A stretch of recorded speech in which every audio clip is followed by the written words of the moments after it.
जय हिंद साथियों, कैसे हैं आप लोग। आशा करता हूँ अच्छे होंगे। आज आपके लिए मैं एक और महत्वपूर्ण जानकारी लेके आया हूँ। अगर आप हमारे चैनल पे नए हैं तो चैनल से जुड़ जाइए, चैनल को सब्सक्राइब कीजिए। और ये मैं वैकेंसी की जो जानकारी है वो आपको टाइम टू टाइम प्रोवाइड करता हूँ। जैसे ही कोई वैकेंसी अपडेट आती है तो मैं बिल्कुल आपको समय से उसकी जानकारी प्रोवाइड करता हूँ। अगर आप हमारे चैनल पे अभी तक नहीं जुड़े हैं तो जुड़ जाइए। आज हम बात करेंगे नॉर्थ वेस्टर्न रेलवे, जो 1646 रिक्रूटमेंट अभी वैकेंसीज आई है उसी के बारे में। इंडियन रेलवे की ये वैकेंसीज है और क्या है इसकी जानकारी, चलिए देख लेते हैं। आपको सबसे पहले मैं बताना चाहूँगा इम्पोर्टेंट डेट्स की। सो ये इम्पोर्टेंट डेट्स होने वाली है 2 तारीख को ये नोटिफिकेशन आया है, 2 जनवरी 2024 को। और एप्लीकेशन जो है स्टार्ट होंगे 10 जनवरी से, मतलब कल से ही आप एप्लीकेशन जो है फिल कर सकते हैं। और एप्लीकेशन डेट, क्लोजिंग डेट है 10 फरवरी 2024। ये नोटिस आप जो है नॉर्थ इंडियन रेलवेज की साइट पे भी जाके चेक कर सकते हैं। नॉर्थ वेस्टर्न रेलवे की ये वैकेंसीज होने वाली है और जो वैकेंसीज है वो अप्रेंटिस वैकेंसीज है। इसमें आपको जो जानकारी है मैं बता देता हूँ कि जो क्वालिफिकेशन है आपकी क्या रहनी चाहिए और एप्लीकेशन फ़ीस कितनी रहनी है। बात कर लेते हैं क्वालिफिकेशन की। तो क्वालिफिकेशन आपको सिर्फ 10th पास अगर आप हैं और आपने आईटीआई से किसी ट्रेड में एनसीवीटी या एससीवीटी से आपने आईटीआई किया हुआ है विथ विथ मिनिमम 50% मार्क्स, तो आप इसके लिए एलिजिबल हो जाते हैं। और बात कर लेते हैं पेमेंट और फीस की। एप्लीकेशन फ़ीस जो रहने वाली है 100 रुपीज़ रहने वाली है। और जो SC ST या person with a disability PWBD और वुमेंस के लिए यहाँ पे कोई भी एप्लीकेशन फ़ीस नहीं रहेगी। आप फ्री ऑफ कॉस्ट ये फॉर्म जो है फिल कर सकते हैं अगर आप SC ST कैटेगरी या वुमेंस हैं तो। बात कर लेते हैं एप्लीकेशन प्रोसेस की। जो एप्लीकेशन आपको जो है ये वेबसाइट है www.rrcjaipur.in, इस पे जाइएगा। आप यहाँ पे ये नोटिफिकेशन भी चेक कर सकते हैं और यहीं से आपको एप्लीकेशन फॉर्म फिल करना होगा। आपको जो भी जानकारी आप देंगे एप्लीकेशन में वो डिटेल्स वैलिड होनी चाहिए। आप ऑथेंटिकेट जानकारी दीजिएगा और सब जो अपना मोबाइल नंबर है और जो ईमेल एड्रेस आप देते हैं तो वह आप अपना दीजिएगा जो वर्क करता हो, ताकि आपको नोटिफिकेशन या उनकी कुछ भी एग्ज़ाम वगैरह में कुछ भी चेंज हो तो वो जानकारी आपको मोबाइल या ईमेल के माध्यम से अपडेट समय से मिल जाए। बात कर लेते हैं डिवीज़न कौन से रहने वाले हैं। तो डिवीज़न यहाँ पे रहने वाले हैं division railway manager office Ajmer, Bikaner, Jaipur, Jodhpur. 4 division ये हो गए हैं। बीटीसी कैरेज अजमेर, बीटीसी लोको अजमेर और कैरेज वर्कशॉप बीकानेर और कैरेज वर्कशॉप जोधपुर। ये सारी जो है इन्हीं डिविजन्स पे आपको जो पोस्टिंग मिलेगी और जो भी आपको अप्रेंटिस करने का मौका मिलेगा। आपको किस डिविजन्स के लिए अप्लाई करना है तो वो आप ध्यान में रख के ही अप्लाई कर सकते हैं। और आप सिर्फ एक ही डिवीज़न पे अप्लाई कर सकते हैं। अगर आप मल्टीपल डिविजन्स के लिए अप्लाई करते हैं तो उस कंडीशन में आपकी एप्लीकेशन रिजेक्ट हो सकती है, तो आप इस बात का ध्यान रखिएगा। बात कर लेते हैं एलिजिबिलिटी कंडीशंस की। आप एलिजिबल, अगर आप जो कैंडिडेट है, अगर आप 15 साल की उम्र आपने कंप्लीट कर ली है अ, और 24 साल पार नहीं किया हुआ है, मतलब 10 फरवरी 2024 को आप 15 या 24 के बीच में अगर आते हैं तो आप इसके लिए एलिजिबल हो जाते हैं। SC ST कैंडिडेट्स को 5 इयर्स का एज रिलैक्सेशन यहाँ पे देखने को मिलेगा। OBC कैंडिडेट्स के लिए यहाँ पे 3 इयर्स का एज रिलैक्सेशन है। और जो PWBD और अपर एज लिमिट के लिए यहाँ पे 10 इयर्स का एज रिलैक्सेशन है। जो एक्स सर्विसमैन है उनके लिए भी 10 इयर्स है। और अगर आपने डिफेंस फोर्स ज्वाइन की हुई है तो उसको एक्स्ट्रा 3 इयर्स का एज रिलैक्सेशन रहेगा।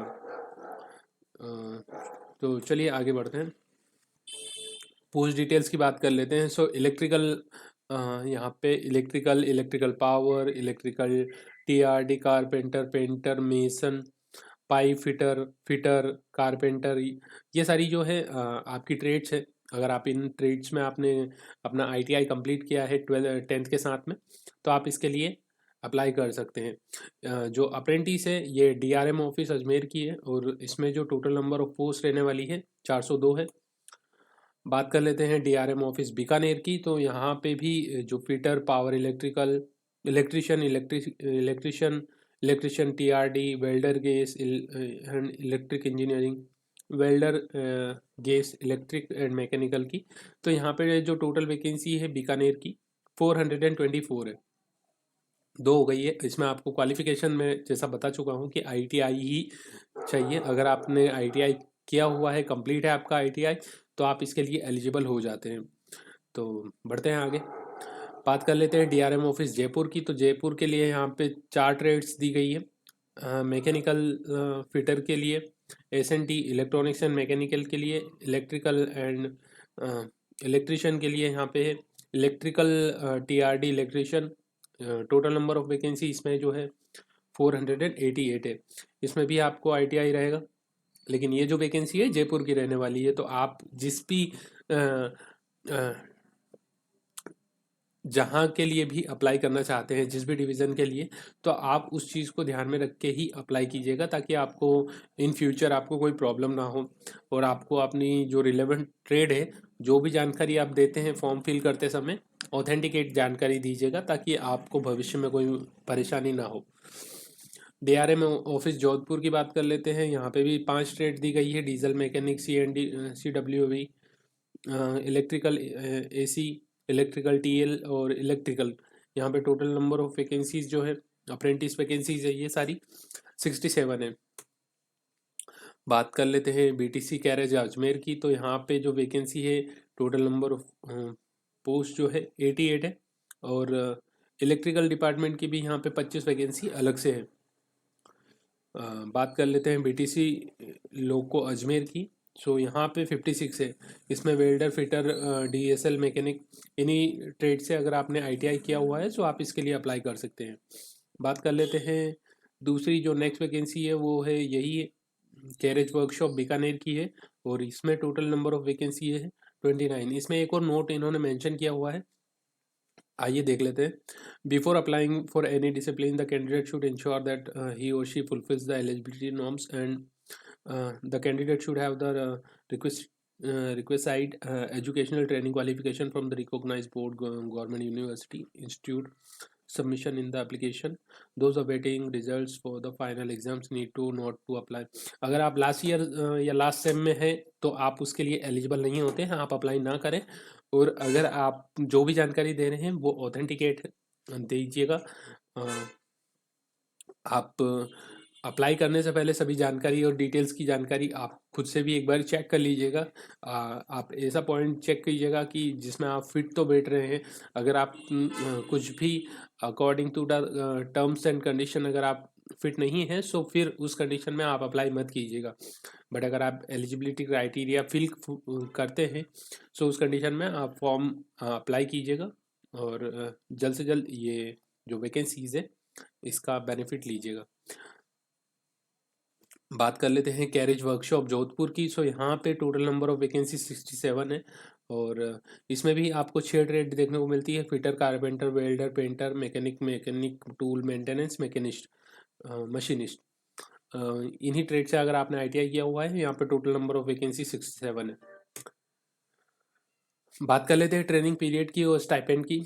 सो ट्रेनिंग पीरियड आपका जो रहेगा वो स्टाइपेंड आपको एज पर गवर्नमेंट नॉर्म्स, यहाँ पे इन्होंने पहले से प्री इन्फॉर्म नहीं है कि कितना स्टाइपेंड आपको मिलेगा during the training period. But हाँ, आपको ट्रेनिंग पीरियड में स्टाइपेंड मिलेगा और उसकी जानकारी आप देख सकेंगे।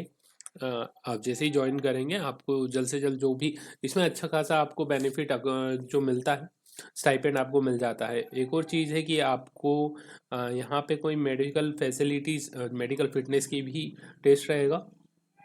और यहाँ पे आपको no hostel accommodation will be provided and selected candidates will have to make their own arrangement during their training. मतलब आपकी जब ट्रेनिंग रहेगी तो आपको कोई भी फैसिलिटीज़ उनकी ओर से नहीं मिलेगी। स्टाइपेंड के अलावा आपको अपनी जो भी फैसिलिटीज़ है वो खुद से ही अरेंज करनी होगी। आपको ट्रेनिंग का एग्रीमेंट भी होगा यहाँ पे, आपके जो गार्जियन हैं उनके प्रेजेंस में आपको एग्रीमेंट होगा, और मेडिकल फिटनेस के रिगार्डिंग में आपका मेडिकल टेस्ट भी होगा। अगर आपको और भी ऑफिशियल कुछ डिटेल्स या जानकारी चाहिए तो आप इनसे कांटेक्ट कर सकते हैं 10 से 5 के बीच में। आप एप्लीकेशन जो है फॉर्म फिल कर सकते हैं। अगर कुछ इश्यूज आते हैं तो आप डायरेक्टली इनसे भी, इनके मेल या ईमेल पे कांटेक्ट कर सकते हैं, ताकि आपको वैसे कुछ प्रॉब्लम होती नहीं है। इन केस अगर होती है तो आप बिल्कुल उनसे बात कर सकते हैं। उनकी डिटेल जो है आपको जो एप्लीकेशन फॉर्म है वहाँ मिल जाएगा, जो डिटेल नोटिफिकेशन है वहाँ आप चेक कर सकते हैं। तो कैसी लगी हमारी ये जानकारी आपको? और अगर आप हमारे चैनल के साथ अभी तक नहीं जुड़े हैं तो आप हमारा जो चैनल है वो सब्सक्राइब कीजिएगा। और हमारा जो टेलीग्राम चैनल है वो भी द इंडियन रोजगार टाइम्स, आपको इस पे समय टू टाइम इन्फॉर्मेशन, आपको जो भी नई वैकेंसीज आती है वो दी जाती है। और आप डिटेल्स चेक करते रहिएगा। अगर आपने हमारे चैनल को अभी तक लाइक और सब्सक्राइब नहीं किया हुआ है, जल्द से जल्द कीजिए। धन्यवाद।